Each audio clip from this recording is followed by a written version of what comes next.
नमस्ते दोस्तों, ये रील मैं मीडिया के बंधुओं के लिए बना रही हूँ क्योंकि मैंने कुछ प्रोटेस्टर्स को जो कि गटर छाप, अनैतिक, अश्लील बिहेवियर सड़क पर बच्चों के सामने, बुजुर्गों के सामने, महिलाओं के सामने डिस्प्ले कर रहे थे, उसको नॉर्मलाइज करने से मना किया है कि we do not accept this in this society. हम लोग नहीं चाहते कि हमारे घर के बच्चों को कोई जो है अपनी अश्लील हरकतों से जो है टाइम से पहले सेक्सुअलाइज कर दे। हमारे घर के बुजुर्गों के सामने जो है हमें शर्मिंदगी महसूस कर, हम नहीं इस तरह का बिहेवियर एक्सेप्ट करते हैं, उसको नॉर्मलाइज नहीं होने देंगे। तो मीडिया जो है मेरे खिलाफ गैंग अप कर रही है और ये नहीं बताएगी कि जैसे स्काई रूट जैसे स्टार्टअप की मैंने कितनी बड़ाई की, हमारे देश के जेनजी जो हमें इतनी ऊंचाइयों पे लेके जा रहे हैं, नीट के छात्रों को मैंने खुद स्वयं जो है कितनी बधाई दी। और ऐसे बच्चे जो कि अपने परिवार की जिम्मेदारियां उठा रहे हैं, हमारी टीम में भी ऐसे बच्चे हैं, हमारे घरों में रिश्तेदारी में भी जेनजी भाई बहन हैं जो कि हमारे बड़े काम संपन्न करते हैं, लेकिन कुछ चंद फॉलोअर्स के लिए और चंद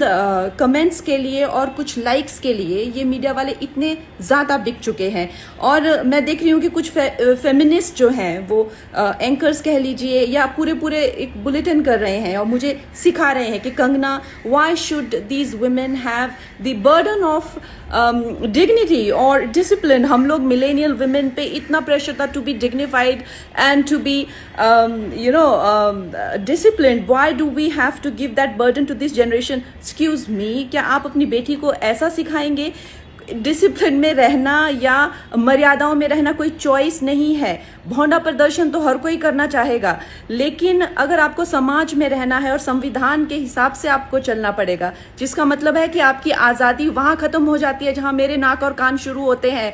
तो आप भौंडे बनकर सिर्फ अपने कमरे में रह सकते हैं। बाहर आकर आप मेरे आराध्य, चाहे आपको मेरे माता पिता के लिए कोई सेंटिमेंट ना हो, मेरे घर के बच्चों के लिए कोई आपको भावना ना हो, उसका मतलब ये नहीं है कि आप उनको सड़क पर सेक्सुअल गालियां देंगे, उनके मान को हानि करेंगे। मेरे आराध्य, मेरे भगवान हो, चाहे मेरे नेता हो, प्रधानमंत्री जी से जो है लोग उनको एग्जाम बडी कहते हैं बच्चे, उनके साथ में कितने लोगों की भावनाएं, कोई उनको लीडर मानता है, कोई उनको दोस्त मानता है, कोई उनको परिवारजन मानता है, कोई उनको भगवान मानता है। उसी तरह से आप किसी की फीलिंग्स हर्ट नहीं कर सकते हैं। ये कोई कूल बनना नहीं है, ये एक बेसिक सिविक सेंस है और अगर आपको ये नहीं आती है तो आपको सीखना पड़ेगा।